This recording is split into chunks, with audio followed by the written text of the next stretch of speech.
Yo, what's going on, you guys? In today's video, I will be showing y'all the absolute best fruits for grinding in the first seed.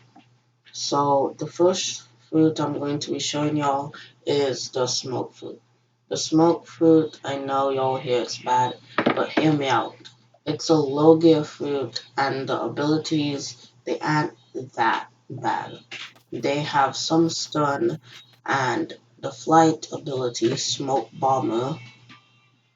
You go up in the air and you drop bombs of smoke down on the NPCs to deal damage from a far range. Yeah, so smoke's pretty good. Now, the next route I'm going to be showing you guys is the flame fruit. Flame fruit, it's pretty basic to be honest. When you get to second C, it has an awakening, so that's good. But primarily, it's a low gear fruit, and the moves that do pretty good damage. So it makes it very good for grinding, and it's better than smoke because it actually has better range. It has better range than smoke, which means you can hit your enemies from an even greater distance. The only downside from it, other than smoke, is that the flight ability does not deal damage, guys. Okay, now the next route we're going to be talking about is the ice route. Now, in my opinion, the ice route is the third or second best fruit for grinding in the first sea because you can actually walk on water with it, and it's a low gear. It also has moves where it can stun. So yeah, it makes it pretty good for grinding, and some of the moves have decent range. We're going to be skipping sand and dark because these two are not very good for grinding. Sand is a low gear, but if you fall into the water, which happens very commonly in the first sea, you will take 2 times the damage. And for the dark fruit, it's just not good for grinding. I'm telling y'all all this from personal experience. Okay, now, which is probably the second or the first best, the light fruit.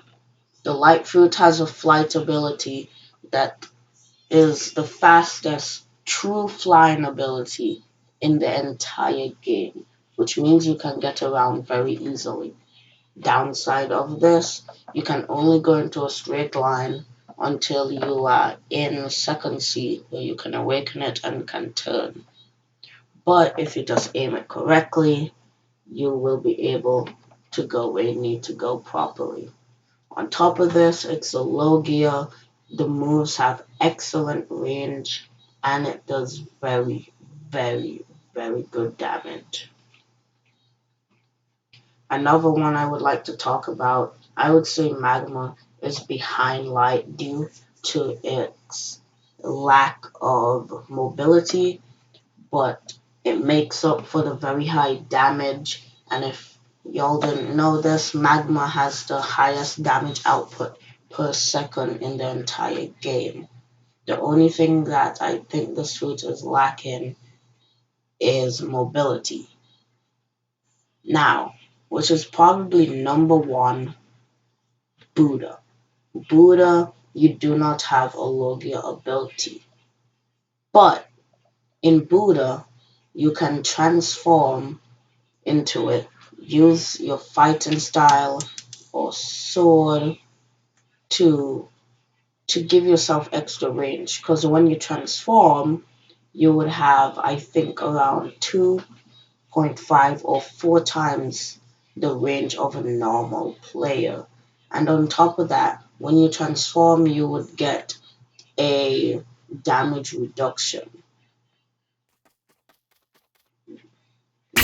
No, not damage reduction. You would have a defense buff, and it would make you a bigger target. That's the downside of it. But in grinding wise, it's absolutely impeccable. Just to use this with the right fighting style or the right sword, and I promise you guys, you will be out of thirsty faster than anything.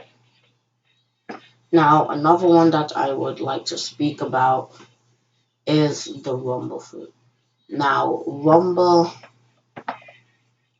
it's not very good because it lacks that mobility. However, it is a low gear, and in my opinion, the mastery levels are just not good.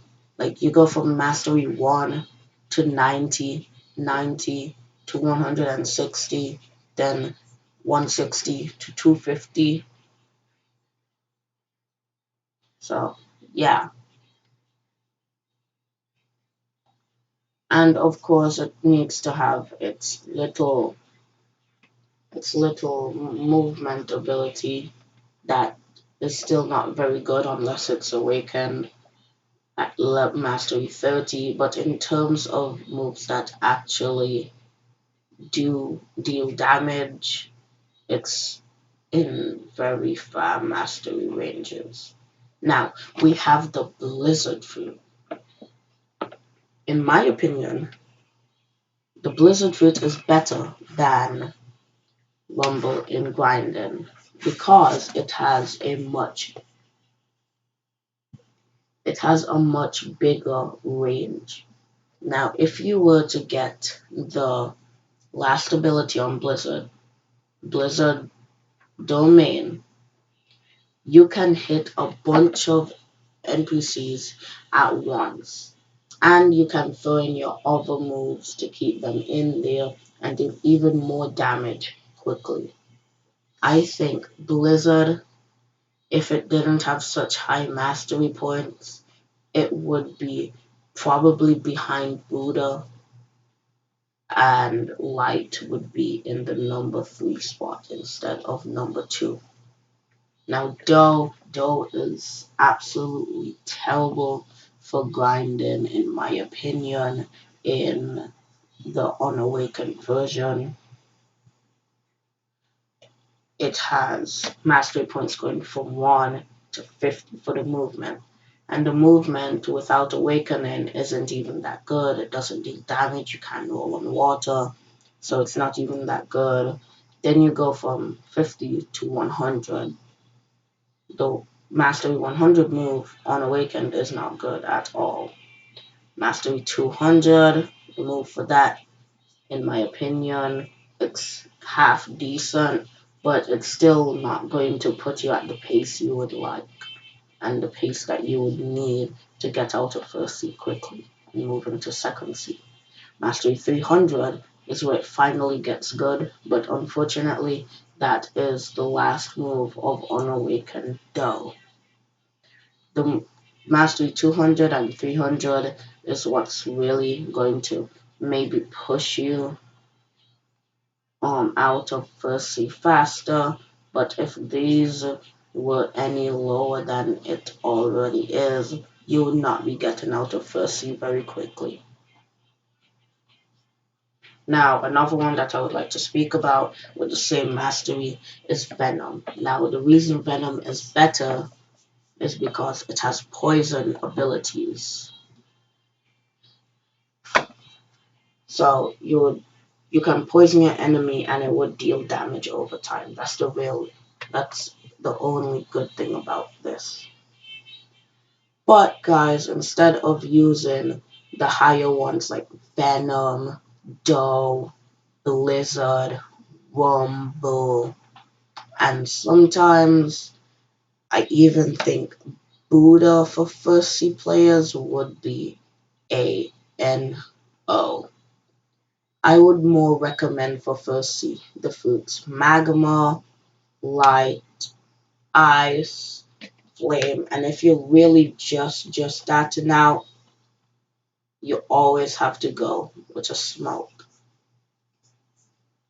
And for magma down, the fruits are more common, so it won't be hard to get. That's another reason why you should go for that.